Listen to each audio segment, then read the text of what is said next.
కూటమి ప్రభుత్వంపై మాజీ మంత్రి పేర్ని నాని విమర్శలు చేశారు. రాష్ట్రంలో విద్యుత్ ఛార్జీల పెంపుపై ప్రజల నుంచి అభిప్రాయాలు తెలుసుకోవాలని ఆయన ప్రభుత్వానికి విజ్ఞప్తి చేశారు. రాష్ట్రంలో రైతాంగం తీవ్ర సంక్షోభంలో ఉందన్నారు. రైతు భరోసా కేంద్రాలను మూసివేసి ఇప్పుడు రైతు సేవా కేంద్రం పేరిట ప్రారంభించడం ప్రభుత్వ వైఖరికి నిదర్శనమని ఆరోపించారు.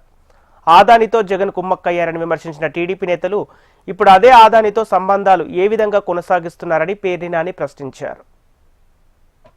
రైతు సేవా కేంద్రం ఏది జగన్మోహన్ రెడ్డి గారి రైతు భరోసా కేంద్రం ఉంది కదా, ఆర్బీకే, దానికి రంగేసి రైతు సేవా కేంద్రం అని పెట్టాడు. అదే బిల్డింగ్ దాంట్లో అంట రైతు సేవా కేంద్రం పెట్టాడంట.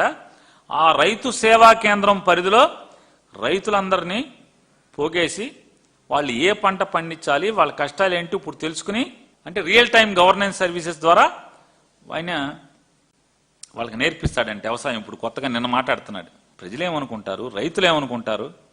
పుట్టెడు దుఃఖంలో ఉన్నటువంటి ఆంధ్రప్రదేశ్ రాష్ట్రంలో ఇవాళ రైతు పుట్టెడు దుఃఖంలో ఉన్నాడు. పుట్టెడు దుఃఖంలో ఉన్న రైతు మీ మాటలు ఏమనుకుంటాడు? వయసు వచ్చింది కానీ పోయే కాలం బుద్ధులు బాగాలేదనుకుంటాడు కదా. రైతులు మీరు వినండి, నా మాట రాసుకోండి పుస్తకంలో. సహజ సేద్యం చేయాలి. 2 ఎకరాలు ఉన్న రైతు సహజ సేద్యం చేస్తే ఎకరానికి 40,000 రూపాయలు పండించుకుంటున్నాడు.